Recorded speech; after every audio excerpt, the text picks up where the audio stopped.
አምስት የንግድ ፕሪንሲፕል አስቀመጡ። ያውም ባለ ሀብቶች የሚጠቀሙት ይመረህ ኩንቱ ዓልጅ ራሴ ስራውን ቀርቦ ነው ማኔጅ የሚያደርገው። ስራ ሙሉ ለሙሉ ለሰራተኛ አይሰጥም። እየሰፋብስ ይሄድ ነው ደልጌት የምታደርገው ወደታች የምታሻግረው። አንተ መሸፈን የምትችለውን አንተ ነው መሸፈን ያለብህ። ሰው እጅ ላይ ስራ ይጣል፣ ሲበዛ ደግሞ ሰው እጅ ላይ መጣል ግዴታ ይላል። ትክክለኛ ሰውን ትክክለኛ ቦታ ታስቀምጠዋል። ወኡነሚ ያል ስራው ያመጣልኝን ትርፍ ወደ ስራው መልሰዋል። ብዙ ሰው አይታችሁ ከሆነ አንድ ሞቅ ያለ ትርፍ ሲያገኝ ብሩን አውጥቶ ወይ መኪና ላይ ይጥለዋል ወይ ቤት ላይ ይጥለዋል።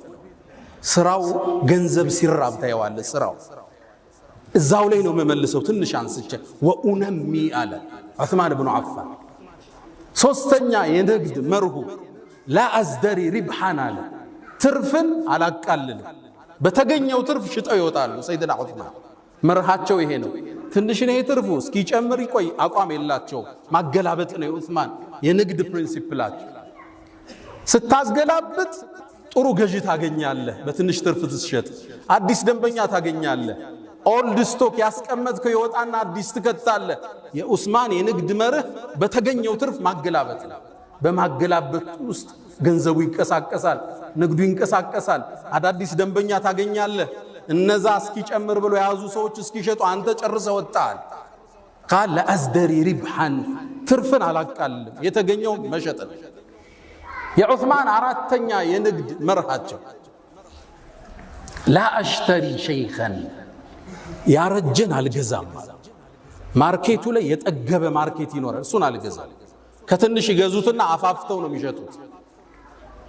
አሊያም ደግሞ ጊዜ የወጣበት ለምሳሌ ክረምቱ ሲወጣ የክረምት ጃኬት አታመጣ። አምስተኛ ወአጅዓሉ الرأس رأسين ንግድ ላይ አንድ ቦታ ብሬን አላፈስም እበታት ነው። ለምሳሌ አንድ መሬት 2000 ካሬ 200 ሚሊዮን የሚሸጥ ከሆነ 1100 ሚሊዮን ሌላውን 1100 ሚሊዮን ከሁለት ድንገት አደጋ ቢገጥሙ ብር ታስሮ አይቀር። ለምሳሌ ሪል ስቴት ላይ ያሉ ሰዎች መሬት ይገዙና ያ መሬት መገንባት ሲጀምሩ ወይ መንግስት ያቆመዋል፣ የሆነ ጉዳይ ይኖርበታል፣ ወይ ወራሾቹ ይመጡና ያስቆመዋል። ብር ታስሮ ለአመታት ሊቆም ይችላል። ወጣህ ማለት ነው ከማርኬት። ገንዘቦችን ከፋፍላቸው ነበራለን ንግዱ ላይ። ዘመኑ ኢኮኖሚስት የሚጠቀሙት የዑስማንን ህግ ነው። ዶንት ፑት ኦል ዩር ኤግስ ኢን ዋን ባስኬት፣ ሁሉን እንቁላልህን አንድ ባስኬት ላይ አታርጋሉ። መጡና ምን የተወሰነው ቢሰበር ሌላው እጅ አለ፣ ትንቀሳቀሳለህ፣ ሰርቫይቭ ታረጋለህ።